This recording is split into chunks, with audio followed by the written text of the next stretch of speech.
Possibilities, या तो proper extinct हो जाएगा, दूसरा है कि अगर उसने जीन इवॉल्व हो गया, जीन इवॉल्व कर लिया, तो एक सुपीरियर स्पीशीज आ सकती है ह्यूमन की। अब ऐसा क्या रीजन हो गया कि जो मेन है वो अपने वाई क्रोमोसोम को लूज करते जा रहे हैं? क्या होगा? क्या हमारी ह्यूमन स्पीशीज जो है वो पूरी एक्सटिंक्ट हो जाएगी, या और कोई भी पॉसिबिलिटी? कौन होगा? गर्ल, यहाँ पे लिख देती हूँ गर्ल, ये गर्ल, बॉय एंड बॉय। अब बोलोगे मैम आप तो बोल रहे वाई क्रोमोसोम डीके होने वाला है, बट जो भी कोई वेरिएशन आता है या फिर कुछ भी चेंजेस आता है वो ऐसे अचानक से नहीं आता कि अचानक से कुछ हुआ और बिल्कुल सब कुछ चेंज हो गया। वो A very good evening to all of you present here. I'm your biology educator Apeksha Singh and I would like to welcome everyone in this wonderful session. So आज के सेशन में हम लोग क्या डिस्कस करने वाले हैं, जैसे कि आप बोर्ड पे देख सकते हो, men are slowly losing their Y chromosomes. अब ऐसा क्या रीजन हो गया कि जो मेन है वो अपने वाई क्रोमोसोम को लूज करते जा रहे हैं? आज के सेशन में हम लोग यही डिस्कस करने वाले हैं। क्या क्या सिम्टम्स हो सकते हैं, किस वजह से, क्या रीजन है कि ये डीके हो रहा है वाई क्रोमोसोम्स का, आज हम लोग ये देखने वाले हैं। तो सबसे पहले हम लोग पेपर देख लेते हैं, रिसर्च पेपर क्या बोलता है इनका रिसर्च पेपर ये बोलता है the sex of a human and other mammal babies is decided by male determining gene. So Y chromosome पे एक जीन प्रेजेंट होता है, that is the male determining gene, जिसको हम बोलते हैं SRY जीन। क्या बोलते हैं हम उसको? one second, ओके, सो हम उसको बोलते हैं SRY जीन। किस पे प्रेजेंट होता है? वाई क्रोमोसोम्स पे। ठीक है, आगे देखते हैं आगे क्या बोलता है ये। The human Y chromosome is degenerating and may disappear in few million years, leading to our extinction unless we evolve a new sex gene. उसने बोला कि Y क्रोमोसोम पे एक जीन प्रेजेंट होता है which is the SRY gene, male sex determining reason. अब क्या बोल रहा है कि Y क्रोमोसोम डीजनरेट करते जा रहे हैं ओवर द ईयर्स। अगर ऐसा ही डीजनरेशन होता रहा Y क्रोमोसोम का, तो एक ऐसा टाइम आएगा कि हम एक्सटिंक्ट हो जाएंगे। ठीक है, हम एक्सटिंक्ट हो सकते हैं, ये एक पॉसिबिलिटी है।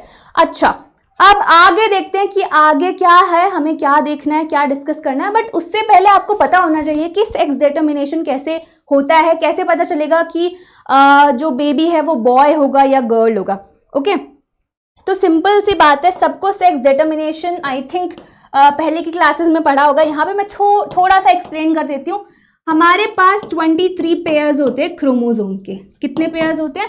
23 पेयर्स ऑफ क्रोमोसोम्स होते हैं, जिसमें से जो 22 होते हैं they are called autosomes, they are called autosomes, and only one pair जो है वो आपका सेक्स क्रोमोसोम है। क्या है? Sex chromosome. तो ये आपका वन पेयर सेक्स क्रोमोसोम। एक बार मैं फिर से बता देती हूँ, 23 पेयर्स होते हैं, 22 उसमें से ऑटोसोम्स होते हैं, एंड सिर्फ एक पेयर जो होता है वो आपका सेक्स क्रोमोसोम्स होता है। अगर मैं मेल की बात करती हूं, तो उसमें XY होता है। ठीक है, अगर मैं फीमेल की बात करती हूं तो उसमें XX होता है। समझ में आया यहां तक? अच्छा, अब गैमीट्स जब बनते हैं ड्यूरिंग द गैमीट फॉर्मेशन, तो दो पॉसिबिलिटी है मेल की तरफ से, या तो वो X देगा या फिर Y देगा। 50-50% चांसेस, क्योंकि उसके पास दो टाइप के क्रोमोसोम्स हैं। ओके, अब जो फीमेल है शी इज वेरी सॉर्टेड, उसके पास एक ही टाइप का क्रोमोसोम है, X और X। कितने? X और X, राइट? तो वो एक ही टाइप का आपको एक ही कंट्रीब्यूट करेगी, वो है X क्रोमोसोम। अच्छा, अब यहाँ पे मैं आपको अगर बताऊं कि कैसे आप बोलोगे कि मैम कैसे होगा, कैसे पॉसिबिलिटी है, तो यहाँ पे देखो, यहाँ पे देखते हैं, ये आपका X हो गया, ये हो गया X और Y, ये हमारा पनेट स्क्वायर हो गया। यहाँ पे X आ जाएगा, यहाँ पे आ जाएगा XX, यहाँ पे XY, यहाँ पे XY। सो जो XX है वो क्या है? गर्ल होगी। कौन होगा? गर्ल। यहाँ पे मैं लिख देती हूँ गर्ल, ये girl, boy and boy. So 50-50% chances होते हैं गर्ल होने के या फिर बॉय होने के। सो जो मेल का वाई क्रोमोसोम है वो एक ऐसा है जो डिटरमाइन करता है कि जो बेबी होगा वो बॉय होगा या गर्ल होगा। तो समझ में आया सेक्स डिटरमिनेशन कैसे होता है। अब हम लोग आगे बढ़ते हैं कि अब वाई क्रोमोसोम का क्या रोल है। जैसे मैंने आपको बताया कि जो वाई क्रोमोसोम है उस पर एक जीन प्रेजेंट होता है which is the SRY gene, sex determining region on the Y chromosome, which is responsible for the development of the male gonads. अब मेल गोनाड्स क्या है? टेस्टीज है। अब टेस्टीज बन जाएगा तो क्या होगा? वो क्या करेगा? रिलीज करेगा male sexual hormones which is called the testosterone. ठीक है, टेस्टोस्टेरॉन रिलीज करेगा। अब उसकी वजह से क्या होगा? उसकी वजह से male sex specific traits such as penis, seminal vesicle, prostate gland होगा। ठीक है, so this testosterone is responsible for the secondary sexual characters in the male. Okay, अब यहाँ पे अगर मैं फीमेल की देखूं तो वहां पे SRY जीन नहीं प्रेजेंट है, तो वो क्या होगा? ये फीमेल जाइगोट होगी, जिसकी वजह से क्या होगा? फीमेल गोनाड्स बनेंगे। फीमेल गोनाड्स क्या है? Ovaries, right? ओवरीज। अब फीमेल ओवरीज क्या रिलीज करेगी? Female sexual hormones which is oestrogen and progesterone.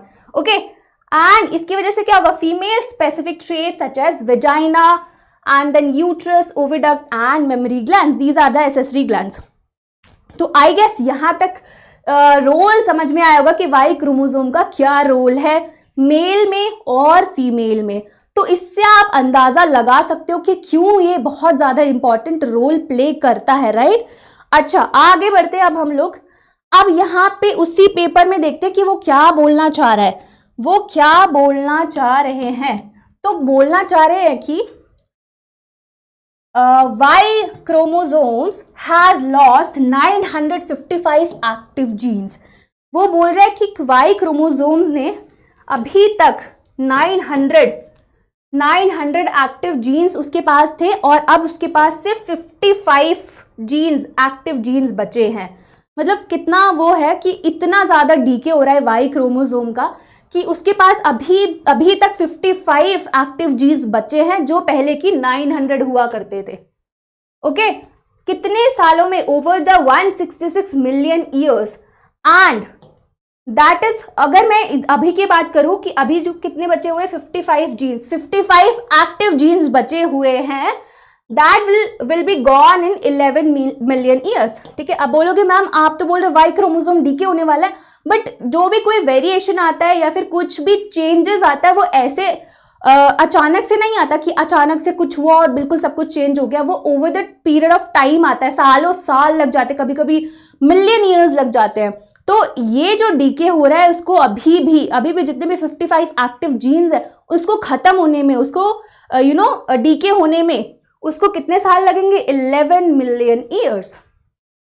Correct. अच्छा, अब इसका रीजन क्या है? ये डीके क्यों हो रहा है? मतलब वाई क्रोमोसोम से एक्टिव जीन्स क्यों खत्म होते जा रहे हैं?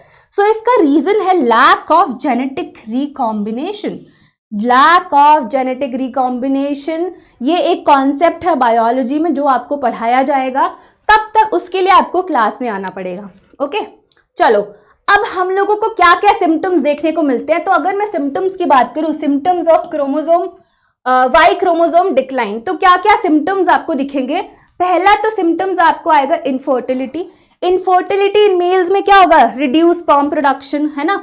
स्पर्म प्रोडक्शन कम हो जाएगा। हाइपोगोनाडिज्म, गोनाड्स क्या है मेल्स में? टेस्टीज है, तो जो साइज होगा वो टेस्टीज का छोटा हो जाएगा, which is called hypogonadism. Then gynaecomastia is a development of the breast tissue in males. तो जो मेल्स होंगे वो उनके अंदर क्या हो जाएगा? ब्रेस्ट टिश्यू का डेवलपमेंट। इरेक्टाइल डिसफंक्शन ये भी एक सिम्टम हो सकता है। Reduce body mass and decreased body hair. अगर आप ध्यान से देखोगे ये जितने भी सिम्टम्स है ये क्या है आपके? ये सारे सेकेंडरी सेक्सुअल कैरेक्टर्स है जो किसकी वजह से होते हैं? टेस्टोस्टेरोन। ठीक है, टेस्टोस्टेरोन हार्मोन्स जो है जब रिलीज होता है जिसकी वजह से प्यूबर्टी के टाइम पे ये सारे आपको कैरेक्टर्स दिखते हैं, राइट? तो अभी वो हार्मोन है ही नहीं, या फिर वाई क्रोमोसोम अगर डीके कर गया तो वो टेस्टोस्टेरोन नहीं रिलीज होगा, टेस्टीज नहीं बनेंगे। तो टेस्टीज नहीं बनेंगे तो ये सारे सिम्टम्स जो चीजें जो कैरेक्टर्स आपको दिखते थे उसकी वजह से क्या होगा? सारे आपको एज अ सिम्टम्स दिखेंगे। हाइपोगोनाडिज्म हो जाएगा, गायनिकोमेस्टिया हो गया, erectile dysfunction, reduce body mass, decrease body hair. So ये आपके आ गए सिम्टम्स, ये आपको देखने को मिल सकते हैं। ओके, चलो यहां तक तो हो गया कि वाई क्रोमोसोम डीके हो रहा है, कितने सालों में डीके होगा। तो अब इसका कोई सोल्यूशन है क्या हमारे पास? मतलब कोई खुशी की बात या फिर कुछ ऐसा जिससे हमें थोड़ा लगे कि अच्छा थोड़ा राहत मिले आपको, तो उसके अकॉर्डिंग उन्होंने क्या बोला है, द गुड न्यूज इज, देखो गुड न्यूज है उनके पास, गुड न्यूज है उनके पास, क्या गुड न्यूज है, the good news is we know of two rodent lineages that have already lost their Y chromosome. इनको पता है कि 2 ऐसे rodents हैं जो ऑलरेडी Y क्रोमोसोम लूज कर चुके हैं, ठीक है, उनका Y क्रोमोसोम खत्म हो चुका है, but still they are surviving, so उनका मानना है। तो इसको देखने के बाद एक होप है कि हाँ, अगर मेल्स के अंदर भी वाई क्रोमोसोम जो है वो खत्म हो जाता है या मतलब वाई क्रोमोसोम डीके हो जाता है, तो उसकी वजह से क्या होगा, देयर इज अ पॉसिबिलिटी कि वो एक अलग से जीन बना ले, सेक्स डेटरमाइनिंग जीन जो अलग हो, तो जिसकी वजह से वो सर्वाइव कर सकते हैं। So it's a kind of hope जो हमें इन रॉडेंट से मिला है। कौन कौन से, mole voles of eastern Europe and spiny rats of Japan. Okay, so the X chromosome remains in a single or double dose in the both sexes. इसने क्या बोला है, each boast some species in which the Y chromosome and SR have completely disappeared. So आप यहाँ पे image देख सकते हो, ये जो इमेज है ये है आपकी स्पाइनी रैट ऑफ जापान की, जो ऑलरेडी जिसका क्या हो गया है, they have already lost their Y chromosome. Okay, so there is a possibility कि हम लोग सर्वाइव कर जाएंगे।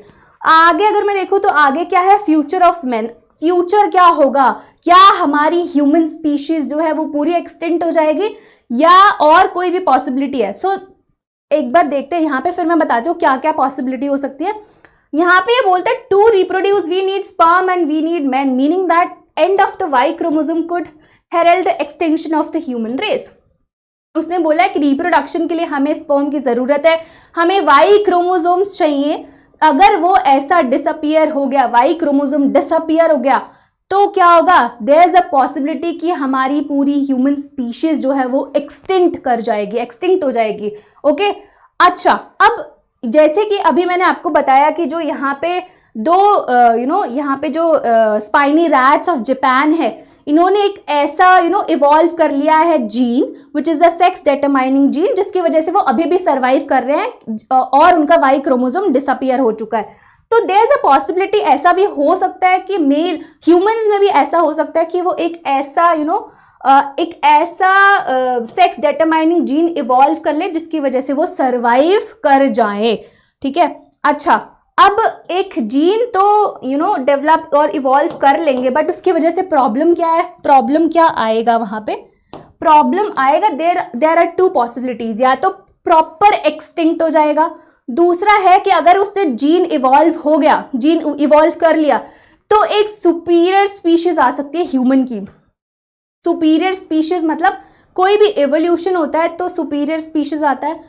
अगर पीछे वाला स्पीशीज है ह्यूमन स्पीशीज, वो उसने वेरिएशन नहीं लाया, उसने अडाप्ट नहीं किया, तो वो एक्सटिंक्ट हो सकता है।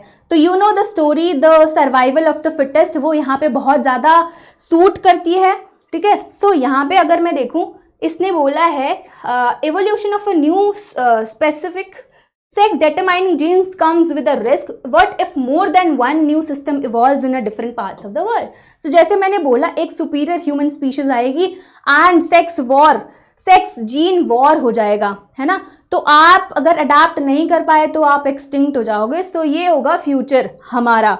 बट इन सब चेंजेस को होने में बहुत साल लगते हैं, बहुत साल मिलियंस ऑफ ईयर लग जाते हैं। सो ये that's all about this session. I hope आपको अच्छा लगा हो इस रिसर्च पेपर के बारे में सुन के या पढ़ के, एक जनरल नॉलेज आपको मिला होगा। So yes, you know the drill guys, आपको क्या करना है, लाइक करना है, शेयर करना है एंड सब्सक्राइब दिस चैनल। ऐसे कंटेंट हम आपके लिए लाते रहेंगे। तब तक के लिए bye bye and take care.